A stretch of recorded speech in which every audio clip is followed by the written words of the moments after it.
নমস্কার বন্ধুরা, ইতিহাসের ইতিকথার নতুন পর্বে আপনাদের সকলকে স্বাগত। জ্যৈষ্ঠ মাসের শুক্লপক্ষের ষষ্ঠী তিথিতে অনুষ্ঠিত হয় জামাই ষষ্ঠী বা অরণ্য ষষ্ঠীর ব্রত। বাঙালিদের একটি জনপ্রিয় ষষ্ঠী ব্রত এটি। মূলত বাঙালি মায়েরা সন্তানের মঙ্গল কামনায় মা ষষ্ঠীর আরাধনা করেন। বাঙালি মায়েদের 12 মাসে 13 ষষ্ঠী। দেবী ষষ্ঠী সন্তান দাত্রী দেবী। নিঃসন্তান দম্পতিরা সন্তান লাভের আশাতেও মা ষষ্ঠীর আরাধনা করেন। এছাড়াও ছোট ছোট শিশুদের রক্ষা করেন মা ষষ্ঠী, তাই তাকে ছোট শিশুদের রক্ষাকর্ত্রী দেবীও বলা হয়। জামাই ষষ্ঠী ব্রততে মেয়ে জামাইকে সাদরে আমন্ত্রণ জানিয়ে এই দিনে মা ষষ্ঠীর আরাধনা হয়। আজকের পর্বে আমরা জানব জামাই ষষ্ঠী ব্রত করার জন্য আপনাদের কি কি নিয়ম পালন করতে হবে, কোন কোন উপকরণের প্রয়োজন হবে, মায়েরা যারা ষষ্ঠী ব্রত করবেন তারা উপোস রাখবেন কিভাবে, সকল তথ্য আজকের পর্বে পাবো। এছাড়াও জানবো মায়েরা যারা উপোস করবেন তারা এই দিনে কি খাবার গ্রহণ করবেন। আসুন জেনে নেওয়া যাক। বলা হয়ে থাকে মায়েরা একবার মা ষষ্ঠীর ব্রত শুরু করলে সারা জীবন তাদের পালন করতে হয় সন্তানের মঙ্গল কামনাতে। পুজোর আগের দিন অর্থাৎ পঞ্চমী তিথিতে আপনারা ব্রহ্মচর্য পালন করবেন, নিরামিষ আহার গ্রহণ করবেন। এই দিনে সম্পূর্ণ সাত্ত্বিক জীবন ধারণ করবেন। মাছ, মাংস, ডিম, পেঁয়াজ, রসুনের ব্যবহার করবেন না খাবারে। যারা উপোস রাখবেন, ব্রত করবেন, পরিবারের সদস্যরাও নিরামিষ আহার গ্রহণ করলে ভালো হয়, কারণ পুজো সকলের জন্যই, সকলের মঙ্গলের জন্য। পরের দিন সকালবেলা ঘুম থেকে উঠে প্রাতঃকর্ম সম্পন্ন করে স্নান সেরে শুদ্ধ বস্ত্র পরিধান করে পুজোর সংকল্প নিতে হয়। মা ষষ্ঠীর পুজো মূলত বট গাছের তলায় বা অশ্বত্থ গাছের তলাতেই হয়ে থাকে, যাকে ষষ্ঠীর নিবাস বলে। অনেক সময় বাড়ির উঠোনে, নদী অথবা পুকুরের ধারেও ষষ্ঠী পুজো হয়। অনেক গ্রামে বট অশ্বত্থ গাছের তলায় বেদিকে ষষ্ঠীতলা বলা হয়ে থাকে, যেটি মা ষষ্ঠীর পুজোর স্থান।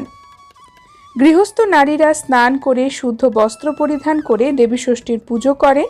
পুজোর জন্য তেল, হলুদ, দই, ঘট, বটের ডাল ইত্যাদি উপকরণের প্রয়োজন হয়। পূজা শেষে ব্রত কথা শুনে ফল আহার গ্রহণ করতে হয়। জামাই ষষ্ঠী বা অরণ্য ষষ্ঠী পুজোর দিনে আমাদের বাঁশের শীষ, বোটাযুক্ত করম চা, গোটা ফল আপনার সাধ্যমতো 5 থেকে 9টি প্রয়োজন হবে। তাল পাখার প্রয়োজন হবে, এই তালের পাখা নতুন হতে হবে। দূর্বা ঘাসের প্রয়োজন হবে, ধান, হলুদে রাঙানো ষষ্ঠীর ডোর বা সুতোর প্রয়োজন হয়, ফুল, বেলপাতা, আম্রপল্লব ঘটের জন্য এবং একটি বটের অথবা অশ্বত্থ গাছের ডালের প্রয়োজন হয়।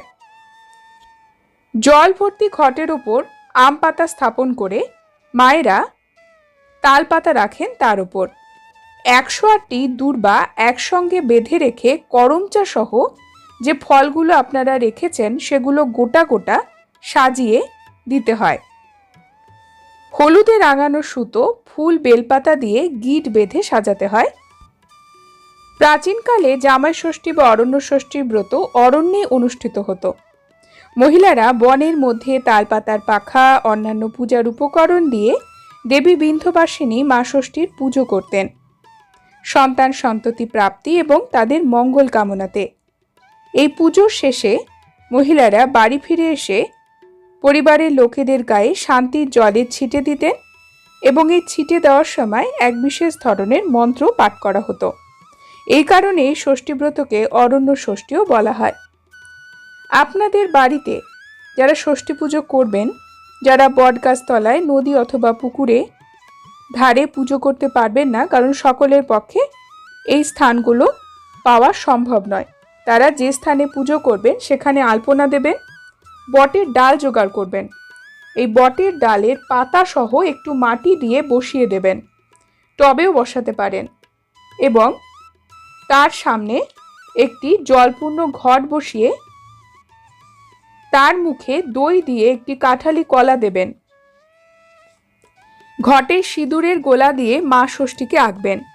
পিটুলির কঙ্কন গঠন করে কাঁঠাল পাতায় রেখে পিটুলির কালো বিড়ালি গঠন করবেন। একটি নতুন চোঙ্গানি নিয়ে নানা প্রকারের ফল গোটা গোটা দেবেন।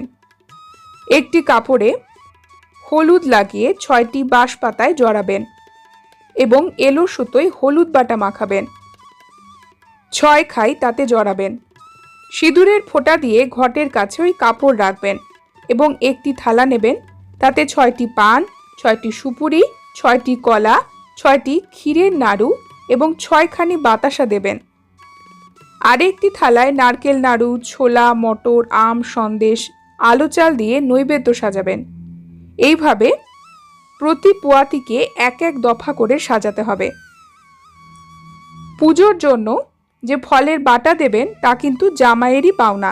যদি জামাই না থাকে তাহলে বাড়ির ছেলে পাবে, বড় ছেলে।